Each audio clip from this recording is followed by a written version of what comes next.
Kayla, and I am here today to answer, or try to answer, the question that I get asked the most, which is, what can you see? And this is just curiosity. People want to know what it looks like for someone who is considered blind but can see. So I'm going to try to answer that question. It's really difficult because it's a really complex thing. My vision is very unique, I guess. I also think that it's important to describe not only what I can see, but also what I can't see to try and paint the best picture for you. So one thing that makes it hard to describe what I can't see is that I don't know that I can't see something if I can't see it. People have to talk about it for me to even be aware that I can't see it. And an example of that is pores on people's skin, like on their face. I've never seen pores, not even in a really zoomed in picture. I've never seen them, and I wouldn't know that they exist if people didn't talk about them. And another thing is that I don't know what other people can see, just like they don't know what I can see. And an example of this is craters on the moon. I knew that the moon had craters because I had seen pictures of it in textbooks in school, but I didn't know that people could see them just by looking at the moon in the sky. I thought that you could only see them when looking at a close-up picture. So if someone were to ask me if I could see the moon, I would have said, yeah, I can see the moon, because I could see that there was a glowing ball in the sky, but I didn't know to say, well, I can see the glowing ball, but I can't see the craters in it. So sometimes that makes it difficult to tell people what I can and can't see. And another thing is, let's see, I'm going to try my best to explain this. Hopefully it makes sense. So your eye is like a lens that takes a picture and sends it to your brain, and then your brain interprets what you're seeing. So your eyes and your brain really work together, and in my case, my brain picks up a lot of the slack because it uses information to fill in the blanks to help me see a clearer picture. And this information could be from memory or knowledge or other sensory information like hearing or the sense of touch. So for example, even though I've always been legally blind, I used to see clearer than I see now. And I have a lot of visual memory of what things looked like when I was able to see them clearer.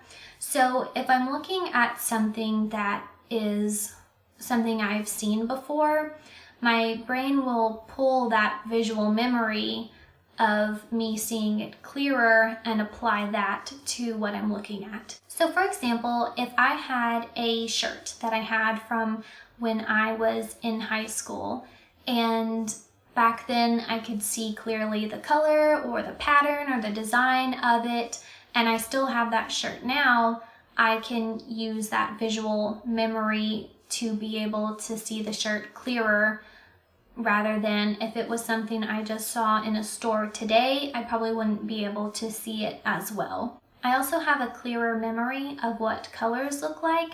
I can still see colors now, they're just not as clear, they're kind of faded, and I mix up some colors like red and hot pink or other colors that are similar like that. So I remember what colors look like. So if someone were to tell me that shirt is red, then I'll see it as red, because my brain will use that knowledge that it is red and then pull that color memory of red and apply it to what I'm looking at. And as far as sensory information, so let's say I'm at a restaurant and I have a glass of water. I may use my hands to feel around to try and find it. My hands are kind of like my eyes. So I'll feel around to find it, and then once I've found it and I know, okay, it's right here, then I can see it because my brain took that information and made a clearer picture. So I don't know if that made any sense. I hope it did, but Anyways, moving on. Some other things that affect what I can and can't see are, for one, is context, which is what I was just talking about. Knowing what I'm looking at so my brain can help create that picture. So, for example, if someone were to show me a picture on their phone and they were just like, hey, look at this, I may not know what it's a picture of, because it could be anything in the world. But if someone were to say, hey, look at this picture I took at the beach, then I can look at it and say, oh, okay, there's the sand and the ocean and the sky, I can see it. So it really helps to have context, to know what I'm looking at. Another thing that has a huge effect on what I can and can't see is lighting. I can see pretty well in bright light, but the dimmer the light, the less that I can see. I can't see in the dark at all. So I may be able to see something in bright light, but then if the lighting is dimmer, I may not be able to see that same thing. And another thing that makes a big difference is contrast. So for example, if there was a white piece of paper laying on a white countertop and someone said, can you see that piece of paper? No, probably not. But if it were a white piece of paper on a black countertop and someone said, can you see that piece of paper? Yes, I can see that. So contrast does really make a big difference. So when someone asks me if I can see something, it is usually not just a yes or no question, because sometimes I can see some aspects of it, but not others, just like the craters in the moon. So I think the biggest takeaway and the easiest way to explain my vision is that I can't really see detail. So a lot of things I can see them, I just don't see the detail in them. So some examples of that are faces. I can see people's faces. I can see their eyes and their nose and their mouth. I can see if they have a beard. I can see if they're wearing glasses.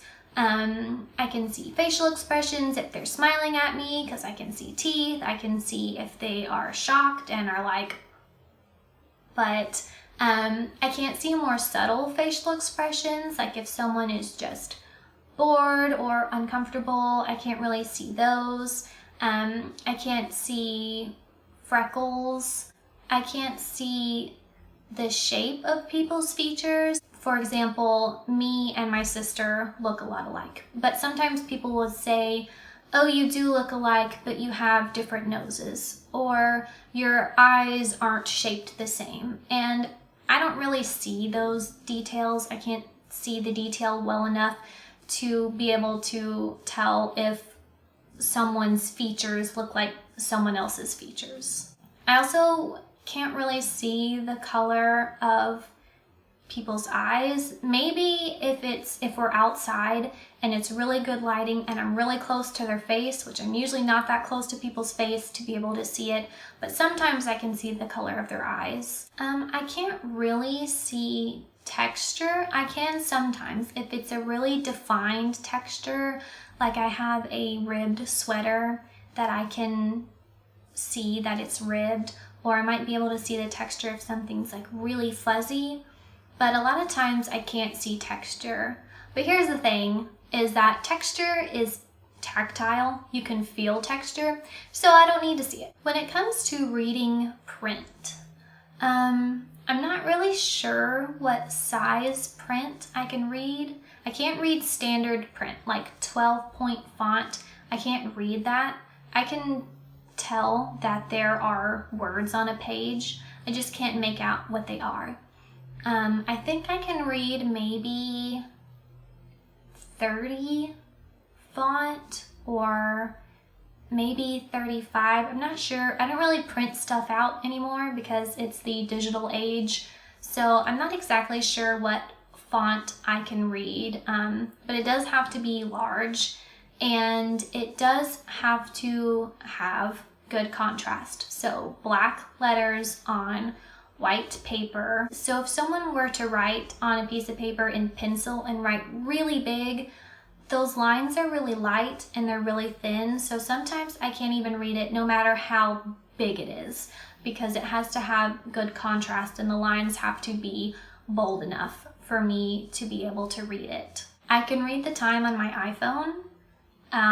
Most of you probably have an iPhone, so you know what that looks like. It's pretty big. So I can read that. I can actually even read that with my glasses off if I squint. I can see water running if it's a thick stream. Like, of course I can see a waterfall, but if it's the kitchen sink and it's running from the faucet, I can see that. I can't see it if it's more dispersed and it's coming down in more of drops instead of a stream.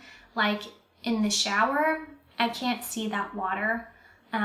If I were to open the front door and it's raining outside, I wouldn't know that it was raining. Well, actually, I would know it was raining because I can hear it, but I wouldn't be able to see that it's raining. I can't see dust or dirt. Don't worry, I don't live in filth. I am aware when things are dirty because I can feel them. So I can run my finger across my furniture and tell that it's dusty. I can feel my countertops and tell if they're grimy and need to be cleaned. I just can't see it. And there are things that I don't typically touch or I don't want to touch, like the toilet. But if it's dirty, I have a husband. He can tell me when it's dirty, and then I'll make him clean it because I don't do toilets. I can see movement pretty well. But again, I miss the detail of it. So for example, if someone is speaking sign language, I can see their hands moving. I just can't really tell what their hands are doing because I can't see the individual finger movements, and usually it's pretty fast.